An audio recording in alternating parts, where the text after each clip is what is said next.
Just Do It Together, Nike and the Culture of Empowerment, a textual analysis project by Kate Johnston.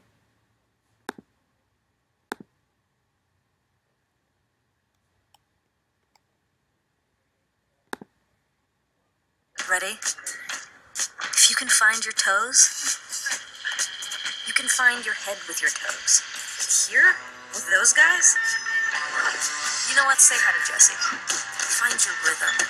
Whoa. Now find the spotlight. Deep breath. Yep, nailed it. If you can run late, run the block. Oh, it's too easy? Well, outrun that. Outrun him. Adios, PK. Now run a race. No, not that kind. A real race. Now that's how you run. If you can swim a lap, swim deeper. Not bad. Don't let up now. You might want to get moving.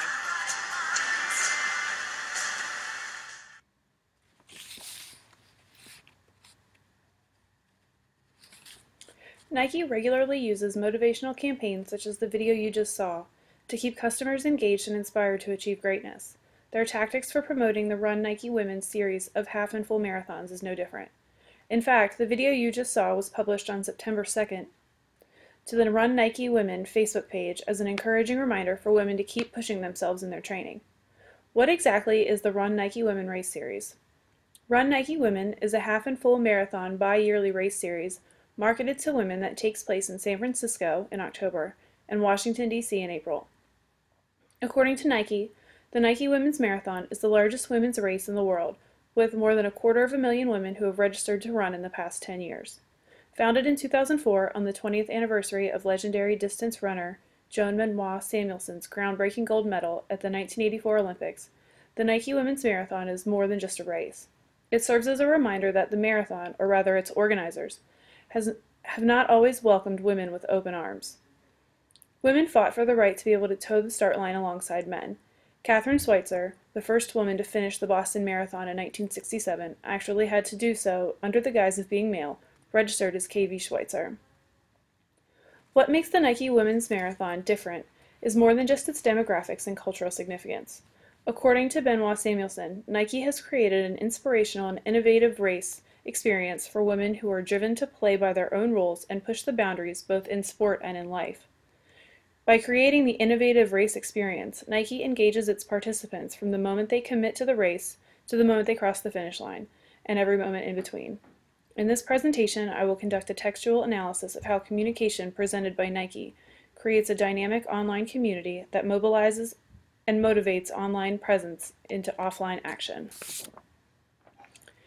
Nike capitalizes on this notion of self-organizing and interdependence among participants to create a thriving online community of race participants. As I stated in my introduction, the Nike Women's Marathon is a race conducted like no other. Nike involves itself in participants' experience from the very beginning. Through their Facebook communication, which ranges from inspirational quotes to promotion of Nike training applications and equipment, Nike is with the participant every step of the training process, ensuring they are not going through this experience alone. According to Wheatley, people organize together to accomplish more, not less. Behind every organizing impulse is a realization that by joining with others, we can accomplish something important that we could not accomplish alone. Marathon running by nature is a very independent sport. However, Nike markets their women's races to women as a team. Facebook posts suggest runners gather friends to enter and ask runners to engage in social media by tagging their own pictures with the hashtag #WeRunSF. To add them to the online social race community. These tactics are twofold. They reinforce the creation of the online community and create a system of empowerment that motivates runners to engage with the organizational system. Empowerment can be used as a strong motivational tool to enable participants engaged by creating conditions for heightening motivation for task accomplishment through the development of a strong sense of personal efficacy, according to Conger and Canungo. By looking at both how the online community is organized and how Nike communicates with the participants, I hope to present a clear view of how systems theory and empowerment motivate online community members to engage offline.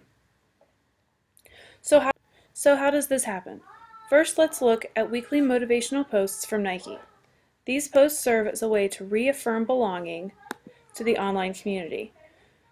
The language used creates an us versus them, us being the online community of members and runners, them being those not participating or the voice that says you can't do it mentality.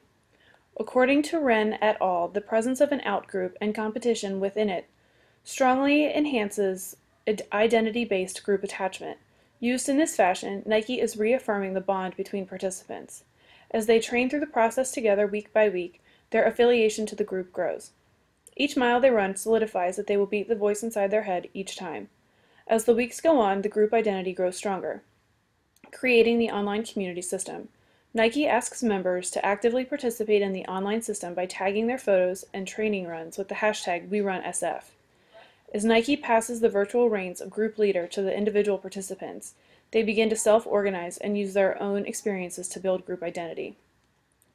Next, Nike strives to create a deeper level of group commitment by asking participants to train with the Nike Plus training app. The app further connects runners by functioning as a GPS run tracking device, and the data is shared among other runners using the application. Apps and training plans enable runners to feel they can meet their goal.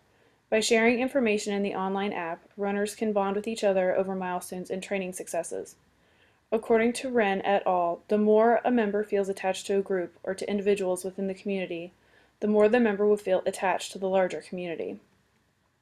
These plans help empower runners by informing them of the necessary tasks needed to successfully complete their goal. The more they follow with Nike, success, defined differently by each participant, is inevitable, and the negative voice saying you can't do this is defeated. According to Conger and Canungo, empowering means enabling, and it implies raising subordinates' convictions in their own effectiveness and successfully executing desired behavior. Thirdly, Nike incorporates general messages of motivation, such as the video that opened this presentation, throughout the training process.